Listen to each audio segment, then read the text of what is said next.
What I want to do is introduce our next lecture, which is about Richard Cameron, the Lion of the Covenant, as he's often referred to. I'd like to begin by just reading a short passage out of Acts chapter 5. Acts chapter 5, going to read verses 17 through 32. Thanks. And the Bible reads this. Then the high priest rose up, and all they that were with him, which is the sect of the Sadducees, and were filled with indignation, and laid their hands on the apostles and put them in common prison. But the angel of the Lord by night opened the prison doors and brought them forth and said, Go, stand and speak in the temple to the people all the words of this life. And when they heard that, they entered into the temple early in the morning and taught. But the high priest came, and they that were with him, and called the council together, and all the senate of the children of Israel, and sent to the prison to have them brought. But when the officers came, they found them not in the prison, and they returned and told, saying, The prison truly found we shut with all safety, and the keepers standing without before the doors. But when we had opened, we found no man within. Now when the high priest and the captain of the temple and the chief priests heard these things, they doubted of them whereunto this would grow. Then came one and told them, saying, Behold, the men whom ye put in prison are standing in the temple and teaching the people. Then went the captain with the officers and brought them without violence, for they feared the people, lest they should have been stoned. And when they had brought them, they set them before the council, and the high priest asked them, saying, Did not we straitly command you that ye should not teach in this name? And behold, ye have filled Jerusalem with your doctrine, and intend to bring this man's blood upon us. Then Peter and the other apostles answered and said, We ought to obey God rather than men. The God of our fathers raised up Jesus, whom ye slew and hanged on a tree. Him hath God exalted with his right hand to be a prince and a savior, for to give repentance to Israel and forgiveness of sins. And we are as witnesses of these things, and so is also the Holy Ghost, whom God hath given to them that obey him.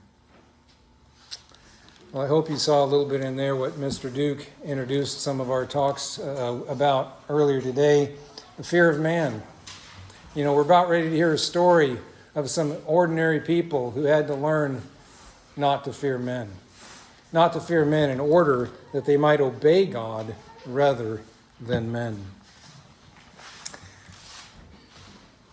Well, I am going to talk about Richard Cameron, and just going back to our timeline so that you see a little bit as to where this is. We're really dealing here with after the signing of the National Covenant. Richard Cameron was about 12 years old when that occurred. Richard Cameron is going to be right here. So our story out here is all under Charles II during the killing times. And Richard Cameron and his band of 20 men are going to fall prey to the bloody suppression of Charles II. But the question is, was all lost? Richard Cameron was born in Falkland, Scotland. I think I've got a map in here somewhere. Yeah, Falkland, Scotland, which is right here. It's right above Edinburgh and south of St. Andrews, where he went to college, as did John Knox. John Knox went to college in St. Andrews. But Richard Cameron was born there in Scotland, probably around 1648. And when he was born, that Civil War era in which the Westminster Confession of Faith and the Solemn League and Covenant were being hammered out, that was what was happening when Richard Cameron was born. He was born into a time of great tumult and upheaval. This second reformation of all the spiritual revival in Scotland had been inaugurated by the National Covenant. So I'm rehearsing a little bit about some of the things we had in the earlier lecture. He was born 10 years after that National Covenant had actually been signed. The Scots had fought against the aggression of their own king in those bishop wars with the unfurled flag for Christ's crown and covenant. Oliver Cromwell actually had died by the time Cameron was only 10 years old. And yet there was still this aspect in which the revolution, the Civil War in England, was still on the hearts of everyone. The monarchy in Scotland and England had been restored to Charles II. And this is the amazing part, the irony of all of that the Covenanters believed. They loved their king, their earthly appointed king. They wanted that king back, and they brought Charles II back, only to have Charles II denounce everything he signed and to have him begin the killing times and the persecution of the church. Charles II had indeed signed the National Covenant and the Solemn League and Covenant. He signed those documents, and he promised to be the defender of their faith. He promised to uphold the Reformed religion in Scotland. He promised to get rid of the popery and the prelacy, both the Church of England and the Catholic Church forms that were being forced upon the church in Scotland. And in exchange for that, the Scottish Covenanters promised to preserve and defend their king's majesty and authority and to bring him back if he would sign the National Covenant and the Solemn League and Covenant. Friends, it took that king 1 year, maybe less than a year, to denounce those documents, the National Covenant of 1638, which defined us as a church. It took him 1 year to denounce that document as being unlawful and treasonous. His own signature was on it, and he denounced it in that way. He himself was really a secret Roman Catholic, and he sought now to establish the Church of England, that form of government, as the only way that he could get himself to the top of the church with his divine right of kings that his father and his father's father had. It was the only way to get him to the top of that pyramid, and so again, his mission was to stamp out Presbyterianism in Scotland. He wanted to rule over the church, he wanted to rule over the state, he wanted to rule over everything. And this meant that the Covenanters had to be uprooted. When Richard Cameron was 14 years old, in 1662, this Act of Glasgow, which dislodged over 400 Presbyterian ministers from their pulpits, this Act of Glasgow was passed.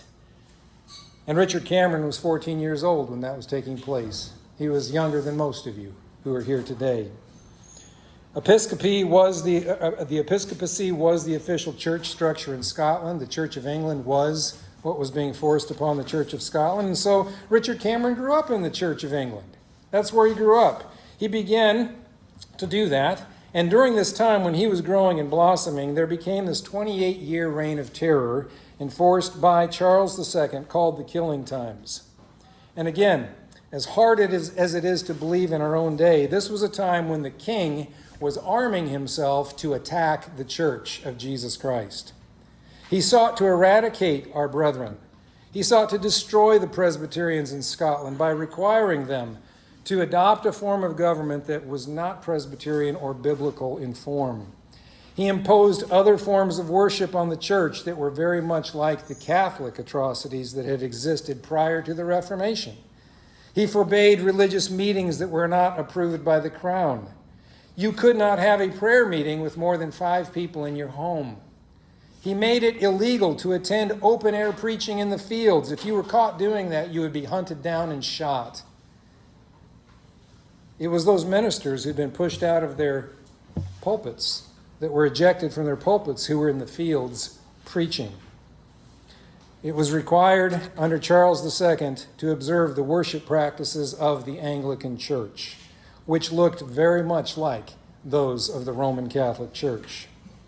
Those who refused to follow the despotic rulings of King Charles II, as I said, were hunted down, physically hunted down and punished without a trial. Many shot in the open fields with their psalters in their hands. Leaders of the covenant were tortured. They were dismembered. Their hands were chopped off. They were hung. Some were imprisoned. Some were exiled. Some were sold, as I said, as indentured servants. Where? To America. Many of them were sold in the United States. We weren't the United States at that time, but many of them were sold in America. And before the end of this reign of terror, the Covenanters, who once, as I said before, numbered in the thousands, they were reduced to a ragged band of 20 men.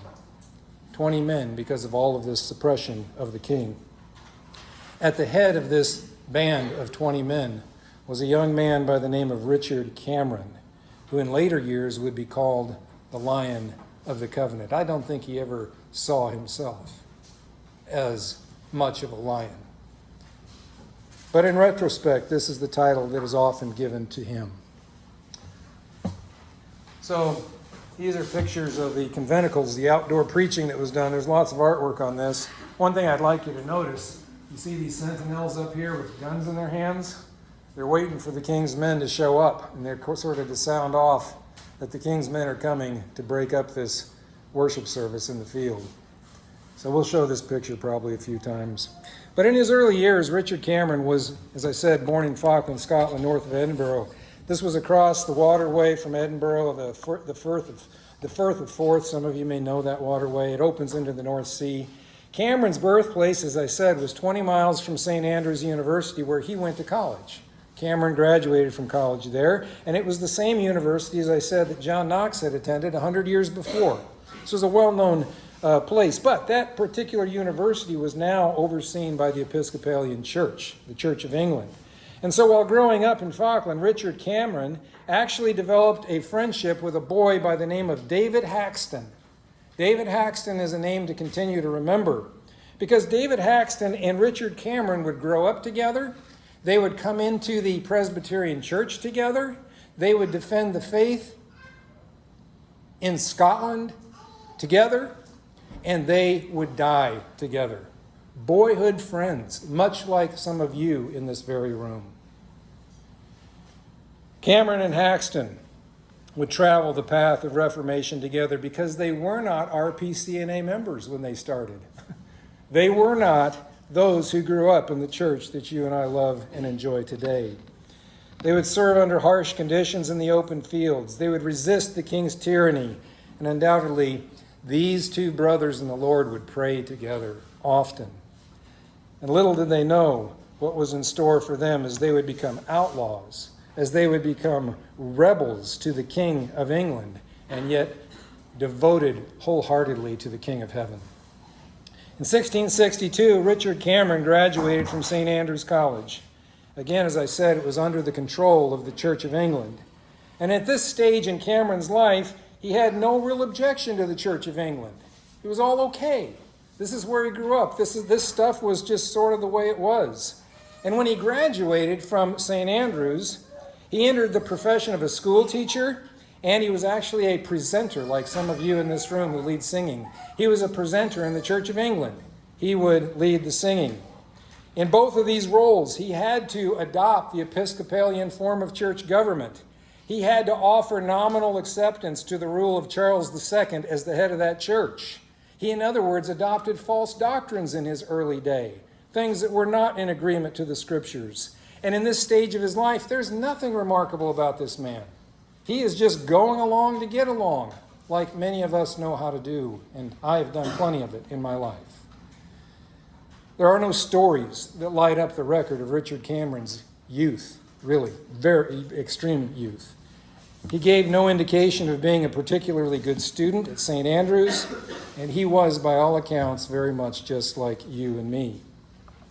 In 1662, the same year that he graduated from St. Andrews, that Act of Glasgow, which ejected 400 ministers from their pulpit, was issued. And ministers went out into the fields and they started to preach. And it became illegal for anybody to go and listen to them.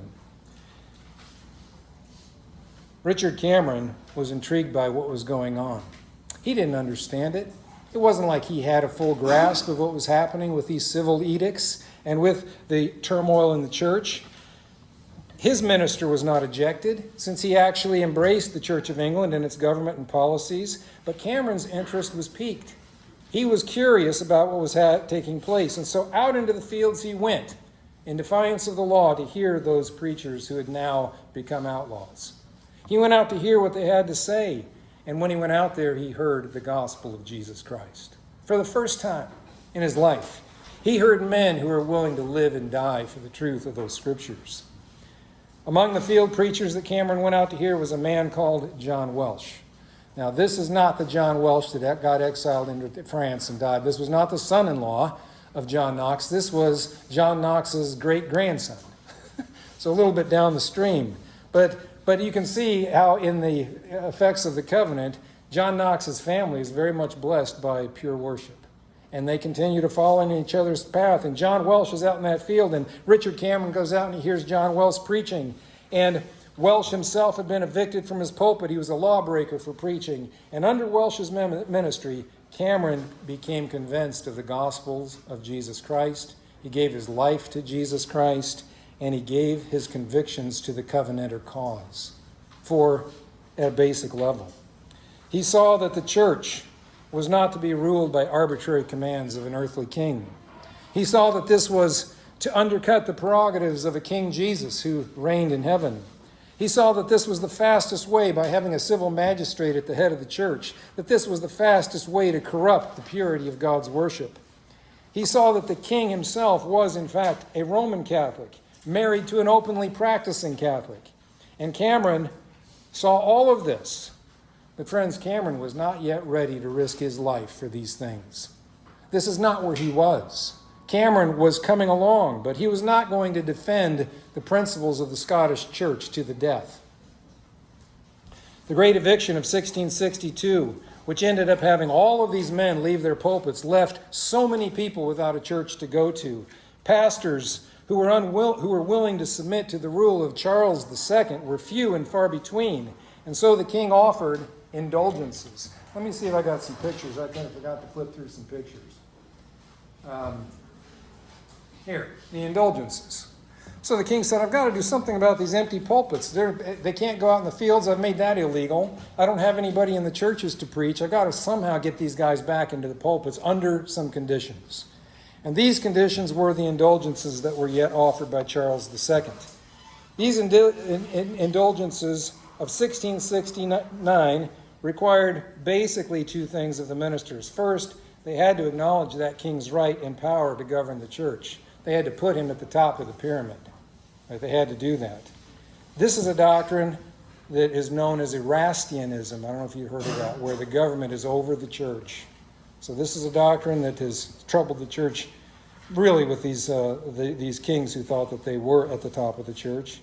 And second of all, those who would go back into their pulpits not only had to acknowledge Charles II's authority over the church, they had to agree to restrict their ministry to their local parish.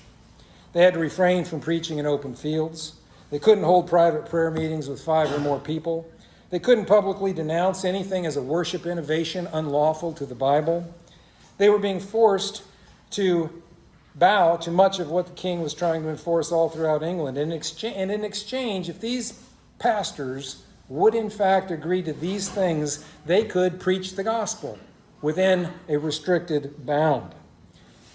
These indulged ministers could keep their pulpits. They could keep their salaries. They could keep their manses, their houses that they lived in, and they could keep, anybody heard of a glebe? They could keep their glebes. Those are their properties. These are the things. This is the way ministers were supported in these days. So they had a lot of worldly reasons to sign these indulgences and to go back in. And you can imagine what they were thinking. If only, I can at least preach Jesus Christ in sort of a restricted way, rationalizing all of this and realizing that maybe they could get partway back into the church. As Cameron continued to follow these field preachers in Scotland who didn't sign the indulgences, he became more and more convinced that these indulged ministers had sinned against God by denying Christ's place of rule within the church and by compromising with a despotic king. He became opposed to these indulged ministers. And before long, his own conscience wouldn't even allow him to go and listen to those ministers preach.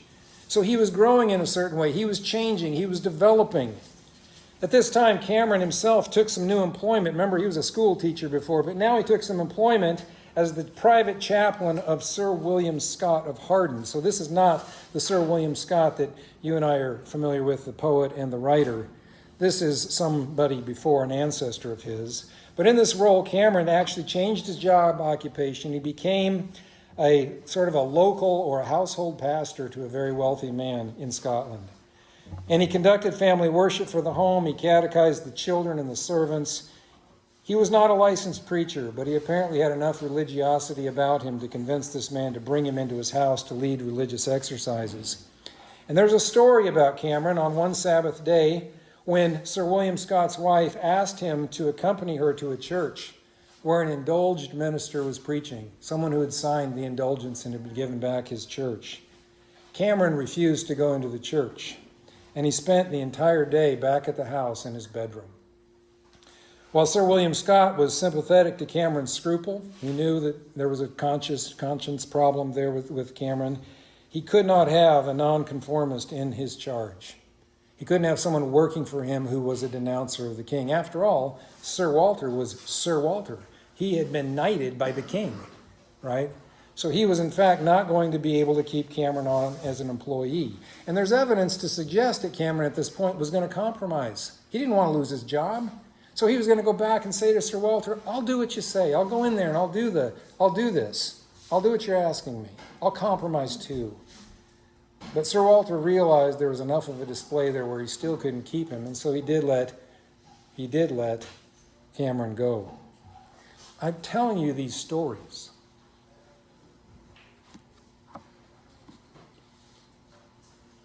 to illustrate the experience of reformation and growth in the life of one man. Like the Apostle Peter, Cameron was not always known as being the Lion of the Covenant. Right? He wasn't. He was a work in progress. There were moments of weakness. There were moments of uncertainty that entered into his life before he was willing to die for the honor of Jesus. Nevertheless, these experiences were the beginnings of Cameron's awakening, and you have them going on in your life too. Right? These things are brought to you to wake you up and to arouse you to a higher purpose in life. Christ was kindled in Cameron's heart, and in the end, Cameron would not be turning back. So after leaving the charge of Sir William Scott in 1678, let me see what I have here. I think I have more stuff. Yeah. So there's these conventicles here. Sorry for some repeats on these slides. I think they're okay. So after leaving the charge of Sir William Scott in 1678, Cameron went out there and he joined himself to John Welsh, the great-grandson of John Knox, and the other Covenanter preachers in the field who were now, all of them, hunted outlaws. They spent a lot of their time in hiding. They had no regular presbytery for ordaining men, but this group found a way in the fields to administer theology exams and ultimately to license Cameron to preach and ultimately to ordain him.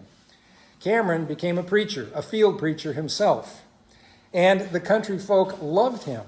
They loved him for his warmth of the gospel message which he preached. They loved him because he openly wept as he preached these things. He felt them in his own heart, and the people wept with him. This was a church under persecution, weeping together with their pastor. His ministry included the spreading of tables in the open fields to administer communion to thousands. This really was happening. Communion services, open fields with tables to thousands. And as the people began to desert the pulpits of these indulged ministers for these conventicles, these open-air preaching field environments, the government decided to raise a regular army to suppress the Covenanters. And this army of horse-mounted men were known as the King's Dragoons. The king set to force upon the church. These men were authorized to roam the fields of Scotland looking for these outdoor worship services, looking to suppress them wherever they were found. Wherever they went, these dragoons were promised indemnity. That means they're going to be held harmless. If something goes wrong, they're not going to be guilty for it. Right? They're just going to stop this stuff. That was their charge. They were promised indemnity against the civil and criminal charges for killing, for wounding, for apprehending, for imprisoning anyone who opposed them. Their only charge was to suppress these Covenanters, and it did not matter how ruthless the methods became. Cameron could only watch this for a short while. Before he had to speak against the king openly, he preached against King Charles II, and he preached against those ministers who had compromised by signing that indulgence with the king. And in short, his preaching became laced with lots of references to the persecution of the faithful, and he encouraged his listeners to abandon the ministries of these unfaithful men. And before long, you know what happened to Cameron? He fell out of favor with those who were around him, even in his own circles. Within months of being licensed to preach, Cameron was cited by his fellow field preachers, including John Welsh, his father in the faith. He was cited by them for creating schisms. And they told him to stop it. They told him to stop it, that he had to become less controversial. Well, about this time, there were 3 groups of Scottish Presbyterians that were forming in Scotland. There were those who accepted the indulgences. They signed them, they got their glebes back, they got their salaries back, they got their manses back. There were those who rejected the indulgence, like John Welsh, but thought, no, let's still remain friends with those who signed them. Let's be on comfortable terms with the brothers who have compromised with the king. And then there were those who rejected the indulgence and rejected those ministers who signed them. And Cameron was clearly in the third group. Cameron was in that third party. And while under trial, many of his fellow field preachers solemnly charged Cameron. They told him to abstain from railing against any of those Presbyterian ministers, no matter what camp they were in. Don't divide inside. Don't split apart the church from within. But Cameron could not help it. He refused to change his style of preaching, and they deposed him from the ministry. He lost his office to preach. He was deposed from the ministry by the very men who he loved above all else. This man had a Presbyterian crisis. Recognizing that his ministry needed the approbation of fellow presbyters, that's what 1 Timothy 4 says, Cameron was a Bible man. He knew God's commandments about ordination of men to the office. So Cameron left for Holland in 1679, where he hoped, where he hoped to be ordained by a set of men in exile, men who had been thrown out of their pulpits, thrown out of the country, and who had traveled to the Netherlands here in Holland. These were old men. These were old men who didn't really have the strength. And I want to tell you something. We were talking about this earlier. You talk about what the youth have to offer the church. You have strength. John wrote to you because you were strong. These old men had the wisdom, but they did not have the strength to resist a Charles II. And they were hunkered down in the Netherlands. And Cameron, who still had his strength of his back and his arms, he runs to the Netherlands and he talks to these men about having been deposed from the ministry. And there he is in Holland in 1679, hoping to be ordained by a group of exiled Scottish Presbyterian ministers who had taken refuge there during these times of persecution. And while he's in Holland, Cameron finds these like-minded men who saw the dangers of Scotland from a distance, who sympathized with Cameron's plight.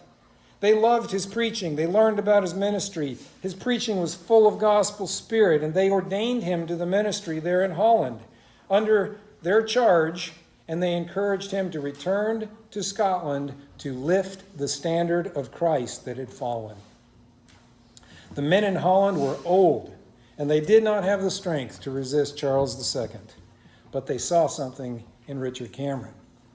They saw the makings of the Lion of the Covenant. Richard Cameron was a man who loved the supreme rule of Jesus Christ over his church. He was a gifted minister. He was a man of religious fervor and one who was courageous and one who was strong. He was still young. He was in his early 30s or late 20s. And in short, they looked to Richard Cameron and they said, there's the man for the hour. There's the man that Scotland needs. And as they sent him back to Scotland, they were sure they would never see him again.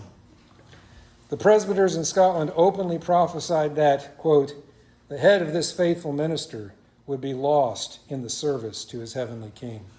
And that, in fact, was true. So, Cameron returns to Scotland. Goes back up to Scotland. Now he's ordained as a minister by these men from Holland. And while he was in Holland, the persecutions to the faithful continued, and the dragoons of the church, or the dragoons against the conventicles, continued to lay out their warfare against the church, even as he was gone. The field preachers, the Presbyterians, they claimed the supreme rights of Jesus Christ over the crown, and these were the men and women who loved the gospel of Jesus Christ and his salvation. They revered the scriptures as the sufficient rule for life and godliness, and they found none of these principles in the churches that Charles II was trying to establish. So the dragoons were there. They became numerous. They became harsh. And the Presbyterian worshipers themselves, you know what they started to do? They started to pack arms. They themselves became armed, and they began to defend themselves in these environments of the conventicles. They posted those sentinels, as I showed you before. Here they are. These are the sentinels out there watching for the king's dragoons to show up. They posted them, and they were ready to defend themselves for the truth of the gospel of Jesus Christ. On June 22nd, 1679, while Cameroon was still in Holland, there was a battle of Bothwell Bridge which was fought. And this was the beginning of the decline of the numbers of Covenanters in the open field. So Bothwell Bridge here, this is actually a picture. I think it says Bothwell Bridge under here, some kind of a drawing of that particular event, well known. Bothwell Bridge was fought between the Covenanters and the King's Charles II's men. And there were disastrous results for the church. At this battle, 6,000 Covenanters were gathered. Notice the numbers. 6,000 were gathered to resist this about the same force of Charles II. But the Covenanters were, as I say, poorly organized. They didn't know how to fight. They didn't even have weapons, many of them, in their hands to match those of the crown. And in that battle, there were over 400 Covenanters who fell and died in the battle. There were over 1,200 of them that were captured and imprisoned in Greyfriars Church. And this is one of the hallmarks of going to Greyfriars Church in Edinburgh. How many of you have been there? I think some of you probably have. Yeah, they've got the prisons still there. The prisons are there for memorial to show where these men, these 1,200 who were captured, some of them ended up in this Greyfriars churchyard where the National Covenant had been signed only 40 years before. Same location. And there were harsh conditions there. These prisons didn't have any roof over the top of them. The people in the prisons were actually exposed to the elements. Many not only ended up in those prisons, but many were exiled or sent to New Jersey in the United States, sold as indentured servants in the New World. Hundreds were shipwrecked and lost at sea. And from this point forward, there was no court system in Scotland that a man could appeal to, or a woman. It was martial law in Scotland, run by the dragoons, run by the soldiers. And the Battle of Bothwell Bridge marked the end of large-scale resistance against the king that was made by the Covenanters. They didn't have the physical strength after that to resist the force of the king. Upon his return from Scotland, when Cameron came back, he was received by the people with great joy. They loved him. The ministers who had ordained him in Holland, they encouraged him to continue that field preaching that he had been doing for the public testimony of freedom, both in church and state. And Cameron preached openly. He preached openly about the religious corruptions that were being imposed on the church. He preached openly about the sworn vassal of the Antichrist. Who was that? The Pope. He spoke openly about Charles II as the devil's lieutenant. The courage with which he preached against the tyranny of Charles II has often been compared to the preaching of John Knox when he preached against Mary Queen of Scots, or Andrew Melville when he preached against King James VI or the First. Cameron and his fellow field preachers, and there were very few field preachers anymore, they preached against these indulgences that were often signed by ministers so that they could maintain their pulpits. The persecutions against this dwindling band of Covenanters increased, and those who were willing to go to the fields to hear the outlawed preachers became fewer and fewer. By 1680, the Covenanters had been reduced to a band of 20 men.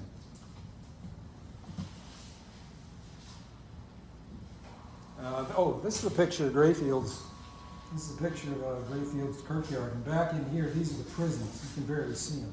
But behind this were so you go there today, they commemorate this stuff, right? I'm not making this stuff up. This is there. So they're doing this. This was intended to illustrate the indentured servitude that was brought to many of them. But what about Cameron's death? Well, let's talk about his death.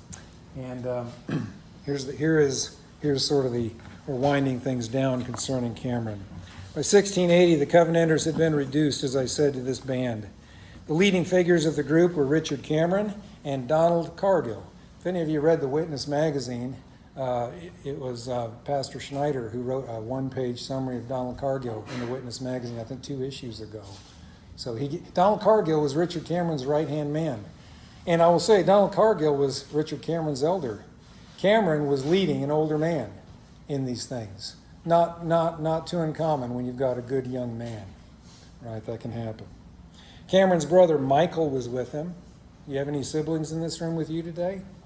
Those brother-sister bonds are not to be slighted. Cameron's boyhood companion, David Haxton, was among the 20. We talked about him. And in a valiant last stand for truth, while these men were being persecuted and shot down, they drafted what became known as the Sanquhar Declaration, very famous document in Scotland. In fact, here is Sanquhar. Sanquhar is this little city over here. This is the monument in Sanquhar today that is standing to note the declaration that was actually issued by these 20 men. On June 22nd, 1680, this is 1 year after the Battle of Bothwell Bridge. The Covenanters who remained, only 20 of them, walked into the burgh of Sanquhar with their swords drawn. They had to. They were hunted men. They had their swords drawn. They had their pistols in their hands for protection. And they went to that market cross, and Michael Cameron, Richard Cameron's brother, stepped forward and read aloud this declaration that was nailed to the market cross. And in the most public manner, these 20 men denounced Charles II as their king. The declaration listed the grievances against Charles for failing to keep his sworn promises, to extirpate popery and prelacy. The king didn't do that. He promised to, and he didn't. They didn't do that. They grieved against him for failing to uphold biblical expressions of true religion as found in the Kirk of Scotland. The declaration denounced Charles for his tyrannical behavior in civil manners as well as ecclesiastical manners. And the declaration gave words of repentance for the church for their failure to abandon Charles II earlier. So we are sorry for having tolerated this monster for so long. As small as this band of men may have been, and as insignificant as it may seem that they were at that time, many historians mark the Sanquhar Declaration as the beginning of the end, not for the Covenanters, but for the Stuart dynasty in England. This is overcoming a Goliath by weakness. These men there's often marked as this being the turning point for this entire Stuart dynasty that held the divine right of kings as their highest doctrine. And why do they do that? Why do they mark this time as the downfall of this line of kings in England? Well, first of all, let me just say the reign of Charles II would only last 5 more years after this declaration. His brother James II, or James VII, would rule very powerlessly before William and Mary came in with their bloodless revolution and took over. And so from that point forward, the despotic kingship in Britain would no longer reign. There weren't any more of these divine right of kings people floating around. Right? This was the end of them in this part of history where, in fact, this declaration laid out grievances against them. And the question is, thousands of Covenanters had died. The question is, was the sacrifice worth it? Cameron, Cargill, and the remaining Covenanters saw this declaration as being thoroughly biblical and thoroughly Presbyterian. With the forceful arguments of great theologians like Samuel Rutherford in his famous publication Lex Rex, The Law and the Prince. Right, these things were spoken of and well documented in theological circles of the Covenanters. These Covenanters maintained that when a king breaks his covenant with his people by becoming a tyrant, the people have not only a right, but they have an obligation to throw that king off. This was what the Covenanters taught. This is what Samuel Rutherford taught. This is what John Locke taught, and he wasn't a Covenanter by any means.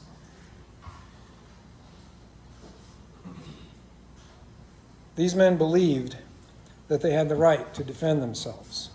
And they even believed that if it required a preemptive war, that they could enact that in order to protect their cause. In the words of this declaration, they said, we must either quit him as king or else we must quit Christ. 8 days after the declaration was issued on June 30th, 1680, a warrant was issued for the arrest of Richard Cameron, Michael Cameron, Douglas Cargill, and others who were styled as rebels and traitors to the crown. The reward written for Richard Cameron was 5,000 merks. So that was the unit of money at the time. It's about $100,000 today. Was placed on the head of Richard Cameron. 5,000 merks for him, dead or alive. 3,000 merks were offered for his brother Michael and for Donald Cargill. 1,000 merks were offered for the remaining 20 men. And despite the warrant for Cameron's arrest, Cameron did not stop preaching openly, and he did not hide himself. He did not find himself in secret places avoiding the dragoons. On July 19, 1680, Cameron rose from his bedchamber where he'd been lodging by a sympathizing Covenanter family, and he looked at his own hands that he was washing, and he said famously, "Today is the last day that I will wash these hands." That morning, Cameron met his fellow Covenanters in a green hill near Ayr. Do I have Ayr up there? Ayr is right over here. All right. So everything's outside for these guys. They can't go in anywhere. He's on a hill in Ayr where they are meeting to pray and recommit themselves to the work of Reformation in Scotland. And one of the remaining Covenanter families betrayed this place, much like Judas and Christ. They betrayed this place where they were commonly known to pray. And this location became known to the English dragoons who arrived with 112 well-armed men on horseback. And the soldier of the crown really took over the field. They slaughtered these men right there on the field. 9 of the Covenanters quickly fell, and among them Richard Cameron and his brothers Michael were one of them. The hands of Richard Cameron and the head of Richard Cameron were cut off after he had died, and they were hung. They were taken all the way to Edinburgh.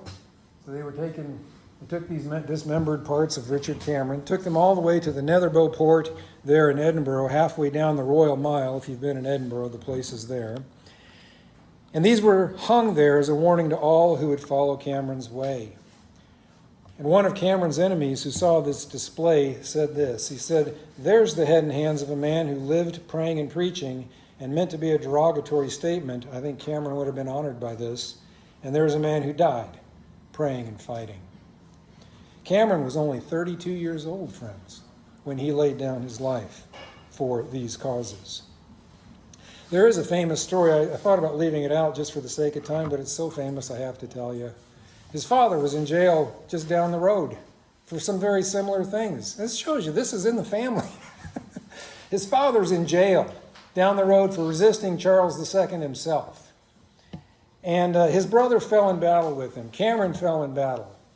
And so this story tells us that before these hands and head were hung on the Netherbow Port in Edinburgh, they were brought to his father, who was imprisoned at this nearby toll booth for his own protests.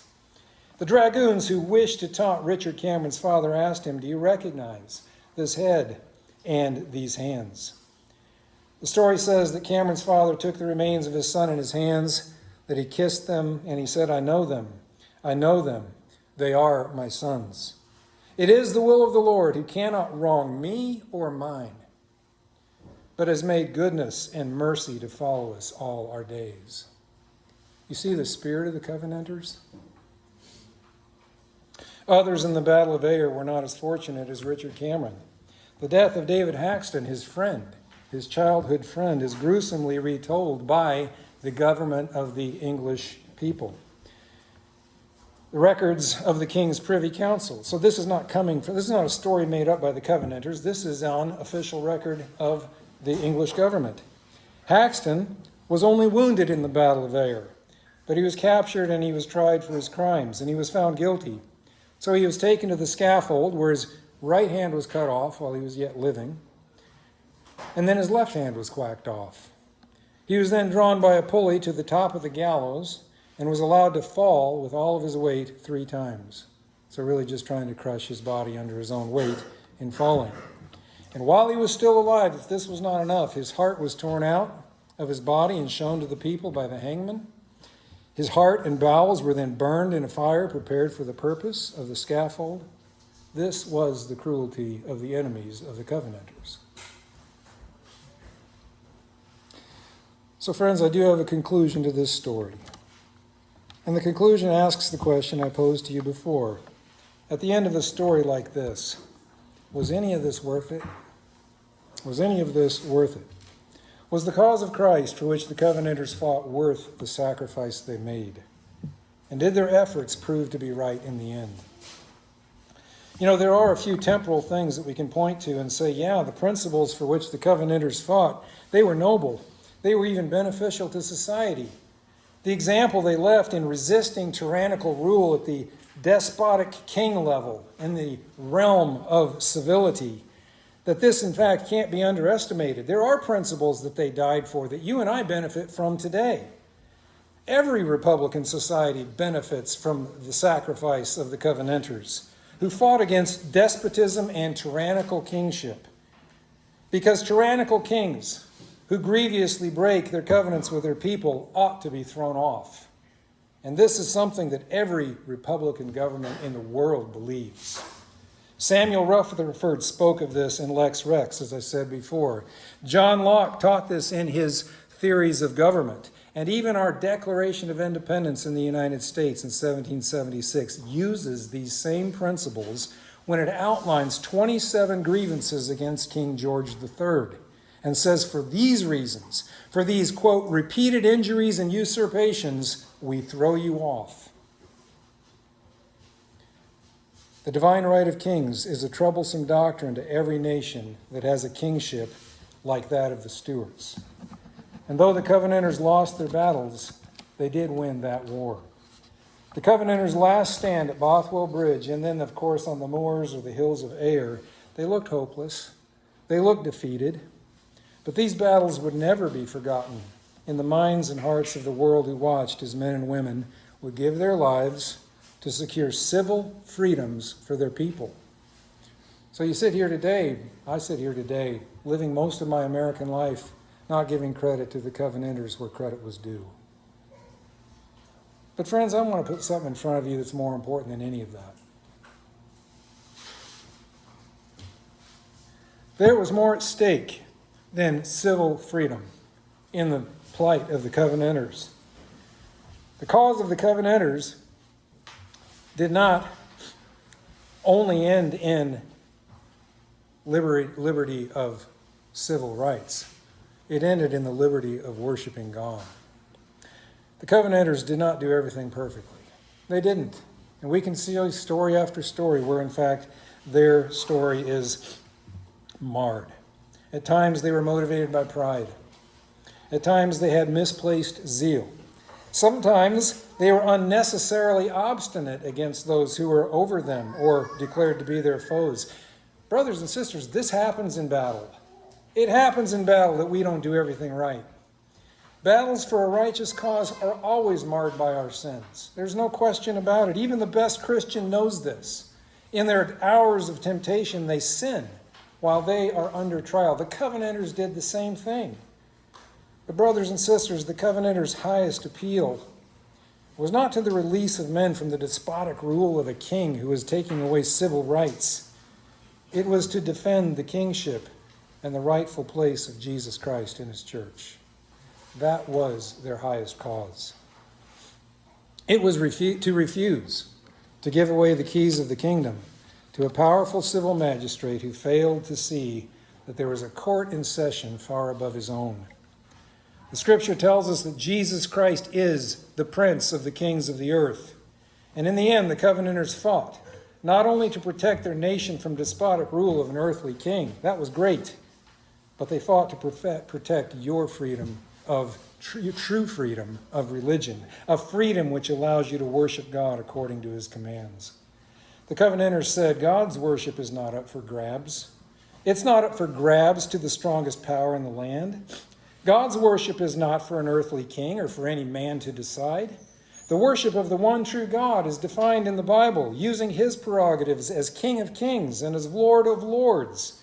And Richard Cameron and the Covenanters of 1680 were filled with repentance for not having asserted Christ's rights sooner. These men bled and died for the royal prerogatives of your Savior. And I can't help but think that they've received a greater reward in heaven for what they gave, for their love and for their valiant defense of the gospel truth that you and I enjoy. In our milder days of persecution, which we have right now, we've grown a little bit lax in thinking about things that the Covenanters died for. But I encourage you really to pick those thoughts back up maybe this weekend as you think about what it is they gave their life to preserve. Would you and I defend the crown rights of Jesus as they did? I hate to ask myself that question too seriously. What a sacrifice. I pray that you and I would give our lives for that. There's nothing else worth giving your life for. May God give us the grace if a need arises for such a time as this.